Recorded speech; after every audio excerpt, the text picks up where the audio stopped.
Category না ছোট category ওইভাবে দেন। জাতি দেন, মাঝখানে একটু জাতি দেন। আপনার এই এটা তো এটা সাইজ, এটা তেলাপিয়া 2 কেজি সাইজও আছে। ওটা বড় 24 কেজি। প্রথম তেলাপিয়া একটু জাতি দিতে হবে। লিখছেন এটা রেট লিখেন। গত সপ্তাহে এই সাভানা রিসোর্ট ইকো পার্ক সহ সাবেক আইজিপি বেনজির আহমেদের যে সম্পদগুলো ছিল বিজ্ঞ আদালত ক্রোক করেছিলেন। তো গতকাল বৃহস্পতিবার এই সম্পত্তিগুলোর রিসিভার নিয়োগ করেছেন বিজ্ঞ আদালত।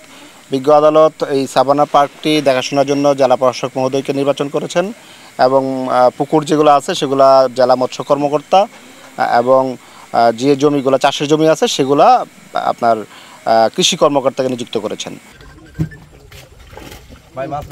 29 কেজি 500। গতকালকে কোর্টের অর্ডারে এই জিনিসটা জেলা প্রশাসকের আন্ডারে দিয়ে দেওয়া হয়েছে, ক্রোকের নির্দেশনা বাস্তবায়ন হয়েছে আজকে। এখন ডিসি মহোদয়ের নির্দেশনা মোতাবেক এটা চলবে। এই মুহূর্তে সাময়িক বন্ধ রয়েছে।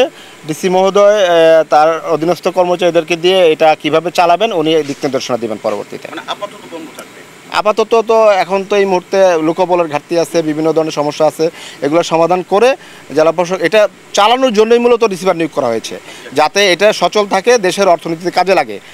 আমাদের যে দেশের অর্থনীতি যেন ক্ষতিগ্রস্ত না হয়, এটা যেন ইকোনমিতে ভূমিকা রাখতে পারে, তার জন্যই মূলত রিসিভার নিয়োগ করা। এখানকার যত আয় আছে সেটা সব একটা অ্যাকাউন্ট থাকবে, সেই অ্যাকাউন্টে জমা হবে।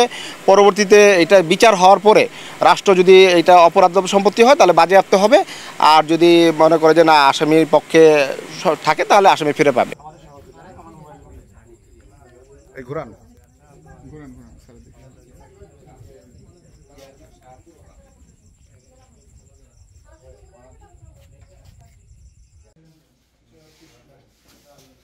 এই কত কেজি হবে এই মাছটা? 7 কেজি। আদেশ নং 269/24 2024 সালের 23শে মে মানি লন্ডারিং প্রতিরোধ আইন 2012 14 ধারা এবং দুর্নীতি দমন কমিশন বিধিমালা 2007 18 অনুযায়ী নিম্নবর্ণিত সম্পদ ক্রোক এবং অস্থাবর সম্পদ অবরোধ করা হয়েছে। জেলা প্রশাসক মহোদয়ের পক্ষ থেকে আমি সহকারী কমিশনার ভূমি এই আদেশ কার্যকর করার জন্য এখানে উপস্থিত হয়েছে এবং আদেশ কার্যকর করা হয়েছে। এখন থেকে সম্পত্তির তত্ত্বাবধানে জেলা প্রশাসক স্যার এলাকাবাসীর প্রতি আমার অনুরোধ রইবে যে এই সম্পত্তির রক্ষণাবেক্ষণ এবং দায়িত্ব যেহেতু জেলা প্রশাসক এই সম্পত্তির পরিচালনা কোনো ধরনের হামলা, কোনো ধরনের লুটপাট কোনো বিষয় সংবাদ হলেই আপনারা জেলা প্রশাসক স্যারকে অবহিত করবেন, ইউনো স্যারকে অবহিত করবেন বা আইন প্রশাসনকে অবগত করবেন। কারণ এই সম্পদের এখন সম্পূর্ণ মালিক হচ্ছে সরকার, সরকারের পক্ষে জেলা প্রশাসক। তাই এই সম্পদের হচ্ছে যে কোনো ধরনের অনিয়ম হলে সরকার একটা কঠোর ব্যবস্থা নেবে বা আইন প্রশাসনকে অবগত করবে। কারণ এই সম্পদের এখন সম্পূর্ণ মালিক হচ্ছে সরকার, সরকারের পক্ষে জেলা প্রশাসক। তাই এই সম্পদের হচ্ছে যে কোনো ধরনের অনিয়ম হলে সরকার একটা কঠোর ব্যবস্থা নেবে।